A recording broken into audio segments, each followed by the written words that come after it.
Nakakain na ba kayo ng kakanin na ito? Ang tawag kanito sa amin sa Samar ay sarongsong, sa ibang lugar ay songsong, balisungsong, at di ko alam sa iba pa. Comment down na lang kayo kung ano tawag nito sa inyo. Isa nga ito sa masarap na kakanin ng Samar. Itong kakanin na ito ang kakanin na di mahirap gawin, dahil di muna kailangan pa ng maraming halo at halukay ube para makagawa nito.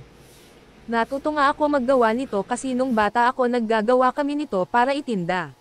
Kailangan nga natin ng dahon ng saging, pinutol-putol ko na ng ganito, bago edarang o ilahib ang dahon, edadarang o ilalahib nga natin ang dahon ng saging para di ito mapunit. Pagkatapos malahib ang dahon ng saging ay punasan, para maalis ang dumi ng dahon, pagkatapos mapunasan ay set aside lang muna at gagawa tayo ng mixture ng sarongsong. Ito ang mga kailangan natin: sangkap, 6 cups ng galapong na bigas, o rice flour, 1 cup ng glutinous flour. Kinayod na buko, 6 cups ng sabaw ng buko, o pwede tap water pag walang sabaw ng buko, at 1/2 kilo ng brown sugar. Sa isang mixing bowl ilagay ang galapong na bigas. Sunod ilagay ang 1 cup glutinous flour, optional lang ito, pwede din na kayo maglagay ng glutinous flour, ako nilalagyan ko ng glutinous flour kasi para may kunting lagkit. Pag nahalo na ang galapong at glutinous flour, ilagay ang 6 cups na sabaw ng buko, paunti-unti lang ang paglagay para di mahirap paghalo, at para matansya natin, at baka masobrahan sa sabaw ng buko, di natin ma-achieve ang consistency ng sarongsong.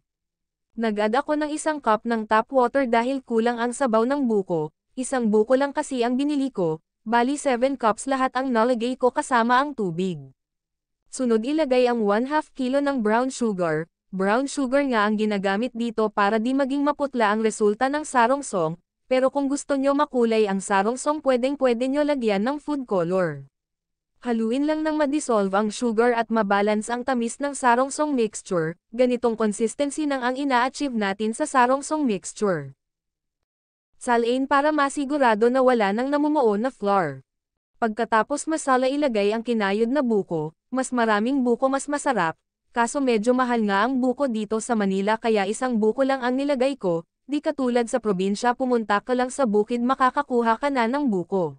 Magse-separate nga ako sa 1 bowl ng sarongsong mixture at ito ay lalagyan ko ng ube food color, mas nakakatakam kasi pag makulay ang sarongsong, pero mas kilala talaga ang sarongsong sa plain lang na kulay, walang nilalagay na food color, mahilig lang ako mag-experiment at mamaya ikukumpara ko kung ano ang mas masarap.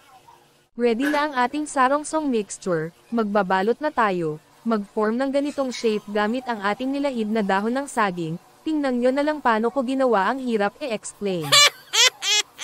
Lagyan ng sarongsong mixture ang dahon ng saging na nahalma. Unti lang ang ilagay dahil pag madami matatapon lang dahil itutupi pa natin ang magkabilang gilid ng dahon ng saging para di matapon ang mixture, dahil pinuno ko nga kaya natapon. Ganito dapat ang shape ng pagbalot ng sarongsong, ulitin lang hanggang sa mabalot lahat ng sarongsong mixture. Ito na nga lahat ng nabalot ko na sarongsong. Sa isang kaserola lagyan ng dahon ng saging ang ilalim para pag sinalang ang sarongsong ay di masusunog ang ilalim. Pag nalagyan na ng dahon ng saging ang ilalim ng kaserola ay paisa-isa ilagay ang nabalot na sarongsong, pag nalagay na lahat ang nabalot masarongsong lagyan ng tubig. Sa paglagay ng tubig dapat abot ang pinakataas ng sarongsong para pantay na maluto lahat ng sarongsong. Isa lang sa medium heat at lutuin ng mga 30 minutes o hanggang sa maluto ang sarongsong. After 30 minutes mag-try ng isang sarongsong kung luto na. Pag ganito na nga ang texture ay luto na ito, in fairness mas masarap ang sarongsong na nilagyan ko ng ube food color. Ito na nga lahat ng naluto ko na sarongsong.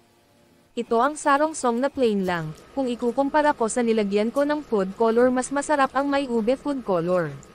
Ito na ang sarongsong na may kulay at wala, sabay ko ito titikman, pero samahan nyo ako kumain.